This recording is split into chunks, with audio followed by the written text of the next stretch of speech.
sobre esse jogo aí? Eu concordo muito com o Rodrigo com relação ao cômputo geral aí do duelo, né. Eu acho que a superioridade do Botafogo, especialmente no primeiro tempo do Rio, foi muito maior. Ali o Botafogo poderia vencer, até abrir uma vantagem, né. Mas o Botafogo tem os momentos, assim, de arame liso também, né, o time que domina e não cria, cria e não aproveita. Aconteceu nas 2 partidas. Ontem, no primeiro tempo, o Botafogo tinha de fato o jogo muito bem controlado, vencia por 1-0, mas não tinha ímpeto para definir, não definia o jogo. E, bem, aí você deixa o adversário vivo. São Paulo, de novo, no segundo tempo, tem uma reação, mudança de postura, substituições, mas também a questão da necessidade. Também pesa muito no futebol. Você está em casa e você tem uma necessidade. Aí você vai ter que arrumar forças de algum lugar. E o adversário, como está como visitante, tem que saber aproveitar as oportunidades. O Botafogo não aproveitou o momento de domínio para tentar transformar aquilo numa vantagem maior, que vencia por 1-0. Pouco até criou para isso, né, embora tivesse o jogo aparentemente sob controle. E aí o São Paulo cresceu. Mas não pode, como ainda no primeiro tempo, perdeu o pênalti que perdeu, e depois o gol que o Caleri perdeu. Essas falhas individuais, assim, são muito graves. Eu entendo que elas comprometeram demais qualquer planejamento, qualquer discussão que você tenha sobre escalação, sobre escolhas do técnico, atuação até individual de um ou de outro. Quando você tem oportunidades, no plural, de vencer, e foram oportunidades. Eu estou falando de um pênalti batido pelo jogador mais importante do time e um gol que o artilheiro perdeu debaixo da trave. Um gol assim, uma bola fácil até, né? Conseguiu perder, mais difícil perder do que qualquer outra coisa. Aí eu acho que compromete tudo, né? São Paulo acho que teve um gol no final que dá uma sensação de alívio e emoção ali para o torcedor, mas já poderia ter feito antes, porque teve chances muito claras. E aí foi castigado, né? Nos pênaltis acabou sendo castigado. Também acho a gente não pode ficar cobrando, claro, que o goleiro seja eficiente ao extremo em disputa de pênalti, porque é uma situação que ele está numa condição totalmente desfavorável, é óbvio. Mas um goleiro você espera que num jogo como esse, que você vai ter disputa de pênalti, que o goleiro pelo menos demonstre capacidade de fazer uma defesa ou outra, passar perto disso, né? E não aconteceu por parte do Rafael, de fato, né? O John teve bola que passou embaixo do corpo dele e quase defendeu, outra perto do pé. A do Lucas ele não pegou por muito pouco mesmo. Né? Quer dizer, o Lucas quase perde outro pênalti, gente. Ele quase perdeu outro pênalti. Ele bateu mal, inclusive aquele que converteu na disputa de penais. Então, com isso tudo, o Botafogo acaba seguindo, acaba sobrevivendo. Para o São Paulo fica um gosto, obviamente, muito amargo. O Botafogo tem um time melhor, mas o São Paulo acho que conseguiu competir. Só que o Botafogo tem que se ligar para uma coisa estranha que acontece, né? Contra o Palmeiras, aquela pipocada no final. Ontem também a maneira como o time no segundo tempo se comportou. O Arthur Jorge chegou ao Brasil com o discurso de técnico ofensivo, 4 atacantes, e de fato já escalou o time dessa maneira várias vezes. Mas ontem no segundo tempo ele fez trocas, trazendo o time para a defesa, encolhendo o time e de fato depois o Botafogo praticamente ficou esperando os pênaltis. Eu acho que foi muito pouco. Então, ontem o desempenho do time no segundo tempo e o papel do treinador português não agradaram. Não agradaram. Mas classificou, fica aí como reflexão para o futuro, né? O Botafogo, que se eu não estou enganado, né, independentemente do adversário, vai de novo decidir fora, né? Acho que a campanha do Flamengo foi um pouquinho melhor Isso, que a do isso Botafogo. mesmo. Então o Botafogo joga fora de casa de novo, seja lá quem for o adversário, Penharol ou Flamengo. O Arthur Jorge, além disso que você está falando, também teve uma outra atuação um pouco republicana, vamos dizer assim, fora de campo, na coletiva. A gente vai mostrar isso daqui a pouco também. O Mauro falou sobre as falhas individuais, né? E aí a análise que eu faço e queria ouvir vocês é a seguinte, né? O São Paulo, em 90 minutos, teve que escalar uma montanha 200 vezes. Vai lá, toma o gol no primeiro tempo com uma falha individual do Luiz Gustavo. Aí vai lá, tem a chance de empatar com o Lucas, perde o pênalti. Aí ele tá com a pedra lá em cima, a pedra rola de volta para baixo. Aí ele tem que remar de novo. Aí rema, rema, rema, rema, rema. O Caleri vai lá e perde um gol feito. Aí a pedra volta. Aí depois no final faz um gol. Aí vai para os pênaltis. Na primeira cobrança o Caleri perde. Então, de fato, né, Rodrigo, é muita falha individual dos principais jogadores, o que também dá um indicativo, sem caças bruxas, sem nada disso, do São Paulo começar a pensar, mesmo que lentamente, em uma reformulação, né? O São Paulo tem jogadores muito veteranos, né? O Rafinha é muito veterano, arrumou aquela confusão no final, no momento que o São Paulo estava jogando bem, podia até pressionar mais. Luiz Gustavo tem um erro individual importante, o Caleri perde gol, perde pênalti, o Lucas perde pênalti. Enfim, jogadores, os mais experientes do São Paulo acabaram falhando feio, né? Eu acho que a sua leitura é perfeita, Tironi. Assim, se a gente olhar antes do confronto, os elencos que tinham Botafogo e São Paulo, acho que a gente podia esperar até uma diferença, de repente, maior no que foi o confronto entre os 180 minutos. O São Paulo conseguiu ali, através de algumas estratégias, principalmente nesse segundo tempo aqui, trazer mais para um equilíbrio. Se você olhar no jogo de ontem, foram 20 conclusões a gol do São Paulo contra 10 do Botafogo. O São Paulo foi, se você olhar no cômputo desses 90 minutos só, ele foi melhor do que o Botafogo, na minha visão, apesar de ter sido dominado ali durante os 30 minutos iniciais. Mas assim, quando tem falhas de jogadores desse tamanho, e a gente lembrar também, o Lucas já tinha falhado contra o Atlético Mineiro, também um gol Sim. na frente, ali, gol de cabeça que ele perde, né? E eu nem concordo contigo, não tem que ficar condenando o Lucas, até porque ontem eu não achei que ele fez um mau jogo, não. Ele fez um bom jogo. O primeiro ele não foi bem, mas nesse jogo ele criou chances ali, batalhou, conseguiu alguns dribles e tal. Não acho que foi uma atuação ruim, mas chama atenção, de fato. É um time que é mais envelhecido, né, em relação ao do Botafogo, que é muito mais novo. Isso até fisicamente, pelo menos no início, contou bastante. Depois eu achei que o Botafogo sentiu de forma curiosa, né, apesar de ser mais novo. Mas o Lucas e o Caleri acabam sendo decisivos no final das contas, e não estou nem falando pelo pênalti do Caleri, mas pelos dois lances ali e o Luiz Gustavo também, jogador bastante experiente, né? Nem achei, de novo, também não achei que ele fez um mau jogo assim, mas assim, é o volante que entrega uma bola daquela e toma o gol, como é que você vai falar, justificar e dizer, falar assim, não, tudo bem, até que depois que ele cometeu esse erro, ele se recuperou e tal. É mais ou menos o caso do Pulgar contra o Penharol semana passada. Não adianta o cara se recuperar depois de entregar um gol num jogo muito parelho ali, equilibrado, como foi esse jogo contra o Botafogo. Acho que nesse sentido, o São Paulo conseguiu de alguma forma chegar mais próximo de teve chance real de se classificar e acabou na falha dos seus principais jogadores. A gente estava comentando fora do ar. Eu acho que o Caleri é um jogador que briga muito, a torcida do São Paulo gosta muito dele, mas na minha visão ele sempre teve questões de finalização na carreira dele. Ele não é um grande finalizador. Ele é um finalizador ok, de nível ok. Ele não é um centroavante de primeira linha, digamos assim, daquele que você sabe que se tiver duas chances, uma ele vai fazer e tal. Ele perde bastante gol. Perde mesmo. Mas ele é o jogador, sim, como disse você, tem outras virtudes, né, que a torcida gosta muito. Luta muito, às vezes Não, faz gol ontem ele lutou decisivo. muito, né? E Sim, ele estava apanhou enfrentando pra ali caramba contra o também. Barbosa e o Bastos. Até achei que a gente gosta dos negócios, tem que seguir o jogo e tal, que o árbitro argentino e tal, mas achei que o árbitro argentino, e aí não tô falando só dos zagueiros do Botafogo, não. Ele deu uma exagerada no vamos seguir o jogo, né? Teve umas É bolas ali que verdade. era falta, né? Sim, é verdade. Não, Foi não mesmo. dá pro cara, o zagueiro agarrar o atacante. Também aconteceu, porque chegou um momento que o Alan Franco e o Arboleda perceberam qual era o ritmo do jogo e começaram a fazer a mesma coisa do outro lado.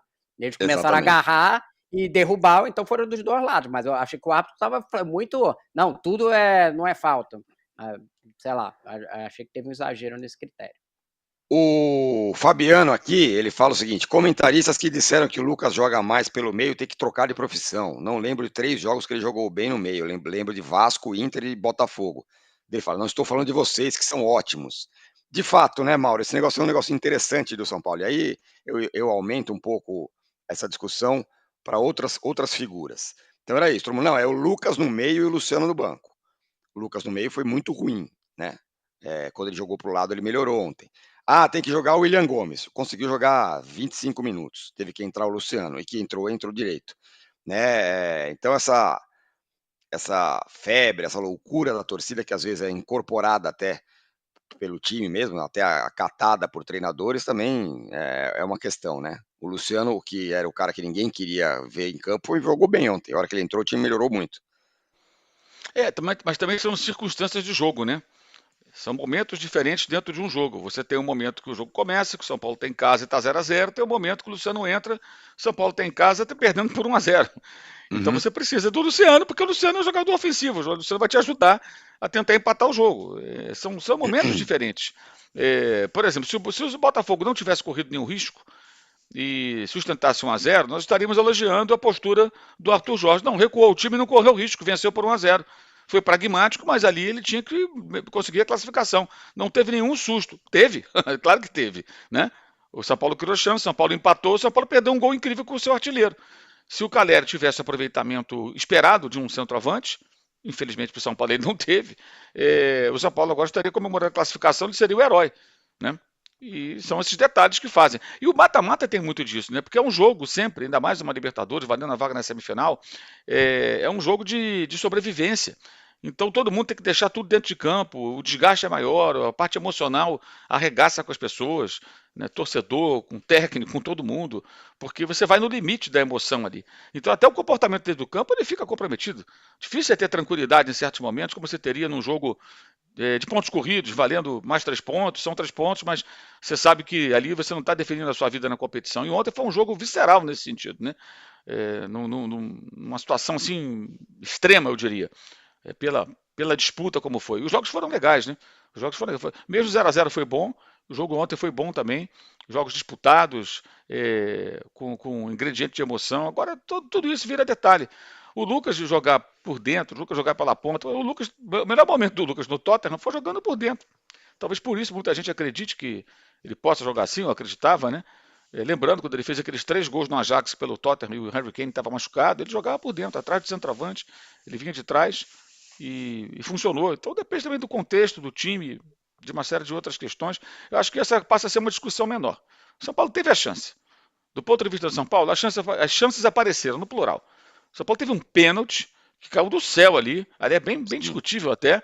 No momento que o São Paulo não estava ameaçando, Vocês conseguiram ver esse pênalti esses pênaltis que eu achei estranho um árbitro que não seja brasileiro dar esse pênalti, para falar a verdade. Isso que me estranhou mais. Também achei. Foi um pênalti meio brasileiro, mas o fato é que o São Paulo teve o pênalti, perdeu. O jogador mais importante do time. E teve mais que um pênalti, a bola na pequena área. O galera não conseguiu ajeitar o corpo para empurrar a bola para dentro do gol. Ele foi durão, aí chutou para fora. Se ele consegue ajeitar o corpo, ele toca para dentro do gol, acabou. Ele não teve recurso ali. Recursos mesmo, assim, de conseguir se posicionar para só empurrar para o gol. Não pode perder esse gol. Então qualquer discussão acho que vira uma coisa secundária, né, cara? Porque assim, o time de São Paulo lutou, criou, teve as oportunidades, não aproveitou. Agora, você não vai ter 10 oportunidades contra o Botafogo num jogo desse. Vai ter ali 2, 3. E fez uma. O Zubeldia, no final do jogo, falou a seguinte frase: lamentavelmente, eles nos roubaram uma bola no começo da saída, mas a equipe fez um bom jogo a partir dos 35 minutos. Vimos que eles estavam fazendo marcação individual no Lucas, na faixa do meio campo, então coloquei o Luciano, porque sabia que ele poderia pegar a segunda bola e o Lucas, pela direita, poderia estar mais ativo. A partir dos 35 minutos, o time foi superior ao rival. Senti que a equipe que passasse dessa série poderia ganhar a Libertadores. O Zubeldia, tem o que na conta do Zubeldia nessa história, Rodrigo? Então, eu achei que nos 2 jogos ele errou a escalação, mas também concordo com nos dois jogos ele errou a formação. Por quê? Porque o Luciano é um jogador que dá mais, além dessa coisa de ter mais presença ali na frente, ele dá mais jogo de meio de campo. E das 2 vezes o Botafogo acabou dominando muito ali o meio de campo porque não tinha um jogador que voltasse e compunha. O Lucas tem essa característica de ser arranque e passe.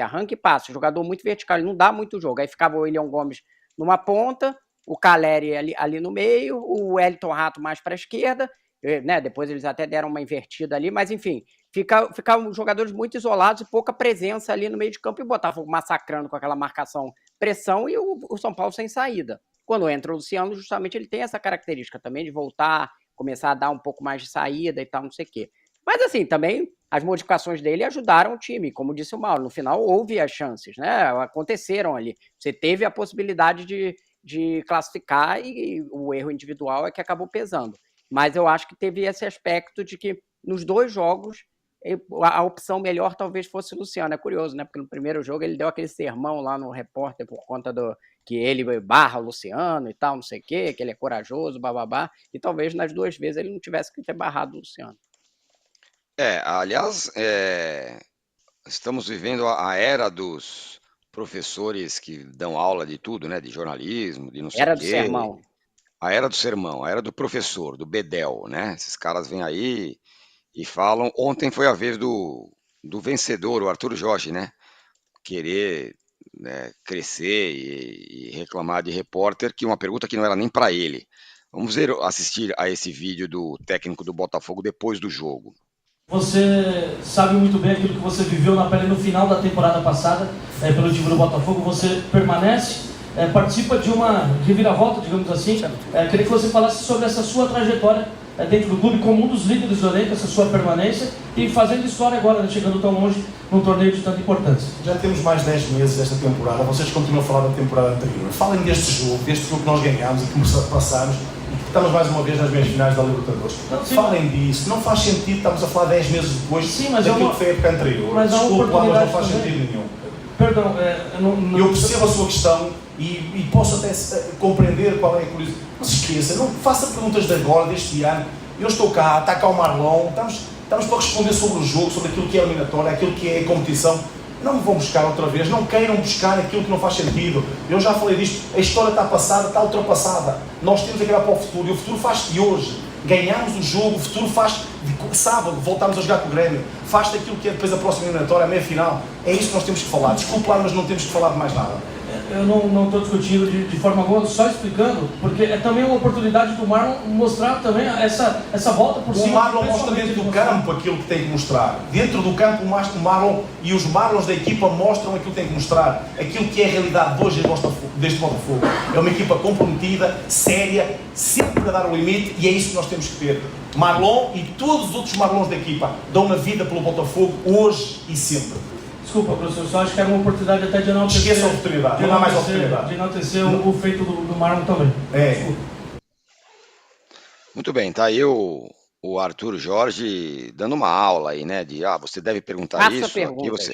Ele manda qual a pergunta. Isso, faça perguntas, perguntas né? sobre não sei o que. Ele é o o chefão cara das que. perguntas.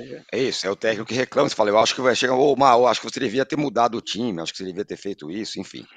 Mal educado, né? E não respeitou nem a pergunta que não era para ele. O que está virando meio que um modus operandi, né? Dos Isso aí eu já falei. Isso aí só vai ter a solução no dia que todo mundo levantar e foi embora. Outro dia ele ficou na bronca porque um colega saiu, acho que foi até o Cícero, né? Levantou porque o cara tem que entrar ao vivo na televisão, tem que gravar o boletim, então ele faz a pergunta dele, às vezes é obrigado a sair. Ele entendeu como um desrespeito, né? E saiu também da coletiva. No dia que todo mundo levantar e sair, fora um ou outro baba-ovo que vai ficar lá, aí a coisa se resolve. Parar com esse negócio. Outro dia o filho do Tite também veio dizer, né? Não pergunte isso, pergunte aquilo. Peraí. Eu até entendo o que ele quer dizer. Ele está preocupado, claramente, em não ficar falando mais do ano passado. Isso é um fantasma para o Botafogo, óbvio. Então, quando falou, o Marlon estava no ano passado, 2023, não, toca um alarme na cabeça dele, e ele, não toca nesse assunto. Só que ele não tem esse direito. Essa é a questão. O pessoal da comunicação do Botafogo lá e tal, tem que falar para ele, cara, você não tem esse direito. A pergunta não é para você, e se for para você, você pode falar, não quero falar sobre isso, ok, ninguém pode obrigá-lo. Mas não tem um direito, cara. Sabe, o colega, que infelizmente não sei quem foi que fez as perguntas, até foi muito educado. Poderia dizer para ele, não perguntei a você, perguntei ao jogador. Mas, mano, eu não perguntei ao senhor, o senhor técnico. Vossa Excelência, por favor, espere, eu quero saber a resposta do atleta. Eu perguntei para o atleta. Mas não sei o que, a sua função é responder, a minha é perguntar. Nós estamos aqui para isso, não para debater. E é isso. Alguém tem que orientar, explicar, né? Não sei como é que é lá em Portugal, se também era assim. Na Copa, eu trabalho dele lá no Braga, nas coletivas, mas pelo amor de Deus. E num momento de alegria, né, cara, pro Botafogo. Gente, o Botafogo tá voltando depois de 61 anos a uma semifinal de Libertadores. Pô, não é momento para esse tipo de coisa, né? E também não deixa de ser uma oportunidade pro jogador que é remanescente do time do fiasco do ano passado, da pipocada histórica, falar um pouco sobre o momento dele. Deixa o rapaz falar, também seria uma oportunidade para o cara falar um pouquinho dele também, né? Já que alguém perguntou. Será que o Marlon gostaria de falar? Ele se preocupou com isso? Se o atleta gostaria de falar?